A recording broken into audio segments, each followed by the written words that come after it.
৪৬ দিন মসজিদে জামাতে নামাজ পড়লে মিলবে সাইকেল, এমন অভিনব প্রতিযোগিতার আয়োজন করেছে পটুয়াখালী ৩ গলাচিপা দশমিন আসনের স্বতন্ত্র প্রার্থী হাসান মামুন। শিশু কিশোরদের মসজিদের প্রতি আকৃষ্ট ও মসজিদমুখী প্রজন্ম গঠন করার লক্ষ্যে এমন অভিনব প্রতিযোগিতার আয়োজন করেন।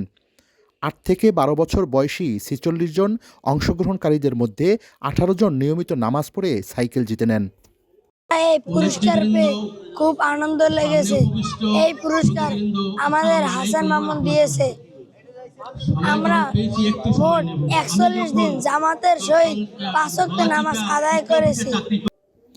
আজ ১৫ জানুয়ারি বিকেল ৪টায় স্থানীয় উদান মাধ্যমিক বিদ্যালয় প্রাঙ্গণ মাঠে উক্ত শিশু কিশোরদের মাঝে বাইসাইকেল বিতরণ করেন পটুয়াখালী ৩ গলাচিপা দশমিন আসনের স্বতন্ত্র প্রার্থী হাসান মামুন।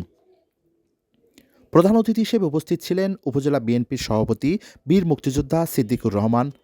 বিশেষ অতিথি হিসেবে উপস্থিত ছিলেন উপজেলা বিএনপির সাধারণ সম্পাদক বীর মুক্তিযোদ্ধা আব্দুস সাত্তার হাওলাদার, পৌর বিএনপির সভাপতি মিজানুর রহমান, সাধারণ সম্পাদক জসিমউদ্দিন। অনুষ্ঠান সঞ্চালনায় ছিলেন আহ্বায়ক কমিটির অন্যতম ও পৌর স্বেচ্ছাসেবক দলের আহ্বায়ক আহসান উদ্দিন পরাগ ও মুশফিকুর রহমান সাইফুল। তরুণ সমাজ, ছোট ছোট বাচ্চারা অ্যান্ড্রয়েড মোবাইল সেট, অনলাইনের দিকে ঝুঁকে যাচ্ছে।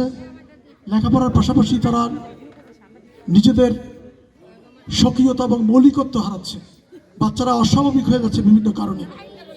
সুতরাং সেই বাচ্চাদেরকে যদি আমরা মসজিদমুখী করতে পারি, ইবাদতমুখী করতে পারি, এবং যারা সনাতন ধর্মের আছেন তারাও যদি তাদের পুজোমুখী করতে পারেন আপনাদের বাচ্চাদের, তাহলে আপনাদের বাচ্চারা ভালো পথে চলবে। রাকিবুল হাসান, গলাচিপা, পটুয়াখালী।